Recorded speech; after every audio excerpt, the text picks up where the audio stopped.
వెల్లుల్లి కారం తయారు చేసే విధానం చూద్దామండి. ఇవ్వండి వెల్లుల్లి రేఖలు ఇలా ఒలిచి పెట్టుకున్నానండి. ఒక 2 గంటలు ఆయిల్ వేసుకున్నాను. ఆయిల్ వేడెక్కనియండి. బాగా వేడెక్కకూడదండి, లైట్గా వేడెక్కాలి.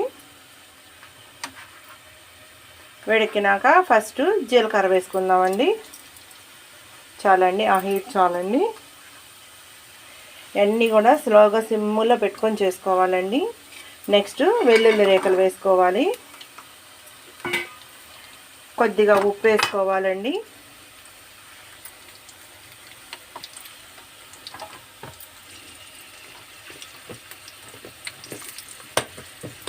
సన్నని మంట మీద వేపుకోవాలండి వీటిని.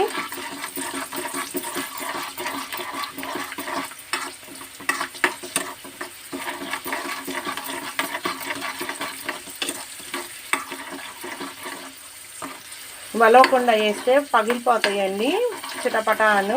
ఇలా వలిచి వేసుకుంటే చక్కగా వేగుతాయండి.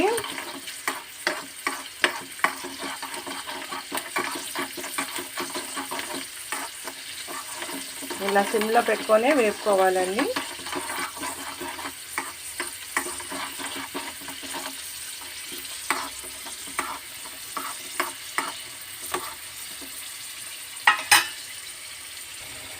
ఇలా కళాయి పెట్టుకుంటూ ఎర్రగా వేగకూడదండి, కొంచెం లైట్గా వేగితే చాలండి.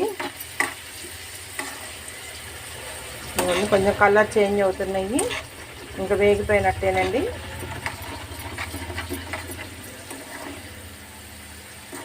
ఇప్పుడు దీనిలోకి మనం కూరల్లో యూజ్ చేసే సాంబార్ కారం వేసుకున్నామండి.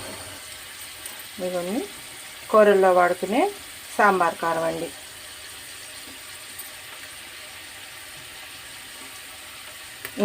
ఇంతేనండి, వెల్లుల్లి కారం రెడీ అండి. వేడివేడి రైస్లోకి వేసుకుంటే సూపర్గా ఉంటుందండి. నోటికి ఏమీ తినబుద్ధి కానప్పుడు ఇలాంటివి చేసుకుంటే చాలా టేస్ట్గా ఉంటుందండి. ఇంతేనండి. తయారు చేసి టేస్ట్ చూసి కామెంట్ సెక్షన్లో కామెంట్ చేయండి friends. Please and subscribe my channel, like and share. Bye friends.